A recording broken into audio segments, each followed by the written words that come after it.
I wanted to do a quick guide that'll show some of the differences and what you should know about the current season versus some of the older guides that are currently out there. We're actually going to link to one of those guides here at the end of the video because it's basically a must watch if you're a new Conquerors Blade player. It's about 40 minutes, but it's a great video. You put it up on the second monitor while you're grinding out the stuff that you see me doing here on screen. What I went ahead and did is I started a new character because I haven't been through the tutorial process on a character. Mine's an old character that didn't have this.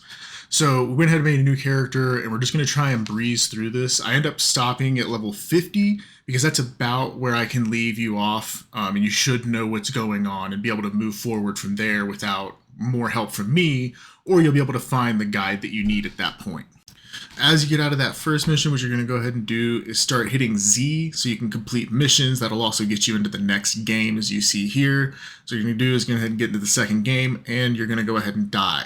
You're going to immediately die because you weren't paying attention. You'll go ahead and respawn, get back in there, finish this up. We're actually not going to focus too much on these early battles. That's not what this video is about. I want to focus on some of the gotchas, how you should be using your resources so you don't accidentally get caught without being able to reforge stuff or without being able to repair your stuff properly. And we're also talking about some of the choices that you can make along the way, certain armor sets. But there's another video that's going to be down in the description that I was talking about earlier, a 40-minute video that goes into way more detail on this. But I just want to, glance over that real quick so that you have some information going into this without a 40-minute video. So you finish up that second battle, you start doing what it asks you to do, and it's going to tell you to do Path to War. Now, I want to talk about Path to War real quick because there's some great rewards in there. This is the replacement for the old F4 menu. If you hear that in other guides, this is the replacement. But you don't want to do these from level 25 to level 200 because all it's going to give you mostly is hero experience and maybe some artillery and some other great stuff. But from level 25 to level 200, you want to be focusing primarily on seasonal challenges, which we're going to talk about here soon. And those are going to be having you doing sieges and expeditions primarily. So you want to avoid these until you're past level 200, because at level 200, you get put into player games and it doesn't matter anymore. But before 200, you want to focus those seasonal challenges and get as much in as you can before level 200. So now you're level 25. This took me about an hour to do. It might take you a little longer if you're newer. And you've just unlocked the F5 menu. The F5 menu comes with a bunch of stuff, weekly challenges, the battle pass. But what we're going to be focusing on here is season challenges.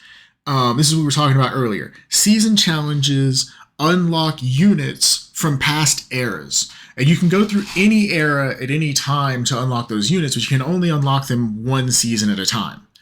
We're going to talk about the season that I think is important here soon, but one thing to note, as I was mentioning earlier, a lot of these are siege and expedition focused, so after level 200, when everybody in your game is a player, it's going to be significantly harder to do things like kill 160 units, or to kill 8 heroes without dying, right? Because there's going to be players, not AI. All right, so with so many seasons, how do you know which one to choose? And I'm going to go ahead and recommend Legacy of Fire because it just gives really good starting units. I think the Cyclone Militia are super solid blue ranged unit, and the Stewards and the Paladins are really good purple frontline units. They're going to add a lot of versatility to what you can do with your frontline instead of only having the standard unit tree like ISGs or IPGs. So I think picking these up early is great. It also prevents you from being a range-only Andy, which nobody wants. Please, dear God, do not become a range-only Andy. I'm asking you from the bottom of my heart. I'm going to do a quick pause frame real quick because I don't have a lot of screen time with the Drill Master rewards up. What I have to say real quick is buying the superior rewards is worth it there. There are some really good rewards up there, but definitely not mandatory. And if you're going to buy something, I would probably recommend getting the Battle Pass, which we're going to talk about here in a second. All right, so now we're going to talk about the supply tokens real quick. I'm going to briefly touch this. These are brand new to the game. You get these from doing weekly quests, daily quests, and your raider bandit camps. You'll get these from playing the game, essentially. These are a replacement for Mastery Commander, but also so much more than that. because you get so much more. You're getting more scrolls of mastery than you used to, and you're getting all these other rewards. All around, this shop is a big W. You're buying everything but the treaties and the silver keys. If you ever happen to have 80 extra tokens, go ahead and buy the 10 treaties, but otherwise, save your tokens for the other stuff. So between now and what we're about to talk about, you are going to have to do an expedition with something I saw through the footage, but I didn't want to cover that in depth. One thing to note is just that you want to queue for Expedition 3. I don't think anyone queues for Expedition 1 or 2, so you can spend a long time in queue for something that isn't going to pop. So just queue for Expedition 3. Don't worry about being a sandbag for your team. They will carry it, and if they don't, tell them they're bad.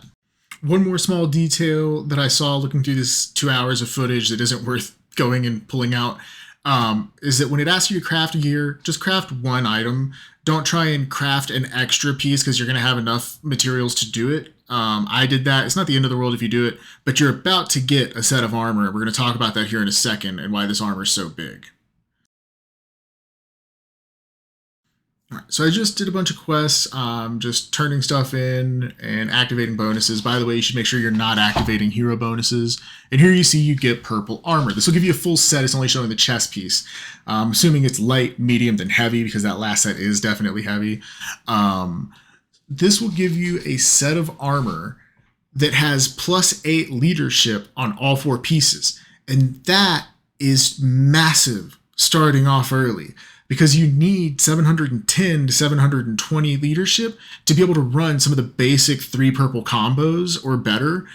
So this is just huge. This is massive. And until you can craft gear down the line that has more leadership than this gear to begin with, this is what you're going to be using for quite some while. So it is kind of important that you understand what armor you're going to use, in my opinion, because it is going to be hard to replace this or to get similar comparable gear to this.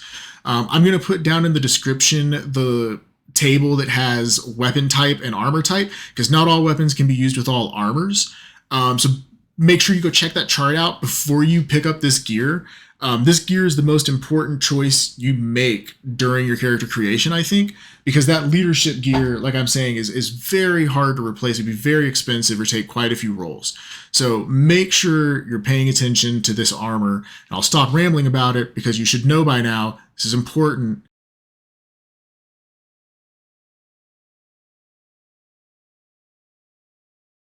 So let's go ahead and talk about crafting real quick. And my personal strategy to getting better gear on my main, because I think everyone has a different crafting idea, and I hear different people saying different things about when they reforge their gear and things of that nature. So in my opinion, as a new player, as an early player with limited resources, you have to use every item you craft down to its last bit of endurance. So as you repair gear, its endurance will actually lower. Let's say it starts with 300, you repair it, it goes down to 250, you repair it, it goes down to 200, so on and so forth. Eventually it's going to get down to 50, and that's unusable, right? Because you're going to be repairing it every other game. That's going to cost a lot of copper. You can reforge items so that that durability goes back up to 300. And I don't know if it goes back exactly to what it was originally. It might go higher, it might go lower. But it's going to go back up to a reasonable amount. The thing about reforging is it takes artificer stones, or artificer stones. I don't know how the fuck to say it. You will not get an abundant amount of these. It's actually very critical that you ration these appropriately. Otherwise, you might end up with gear that's low durability and you don't have a way to reforge it back up to proper durability. So you have to be super careful about your reforges. Where you can always just go buy leather and metal and rivets from the auction house for silver. It might be pricey, but you can always buy it, but you can't get those stones.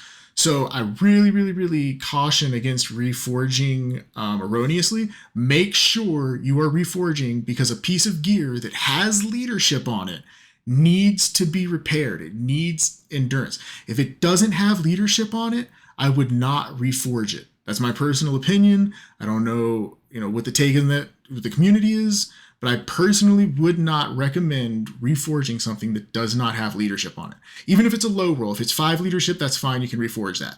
But if it has no leadership, even if it's a gold item, that doesn't really matter.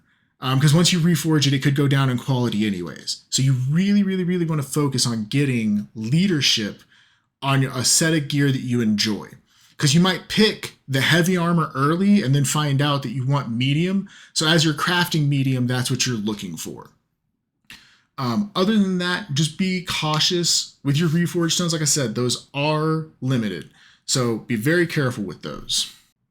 And just to touch on this season's battle pass, since that's what I wanted to talk about, was this season's stuff that's different from past guides or other things. This season's battle pass seems really good for new players. A lot of powdered silver, a lot of stones, a lot of stuff for crafting and reforging. You know, your bottlenecks there. Personally, think it's a pretty good looking one.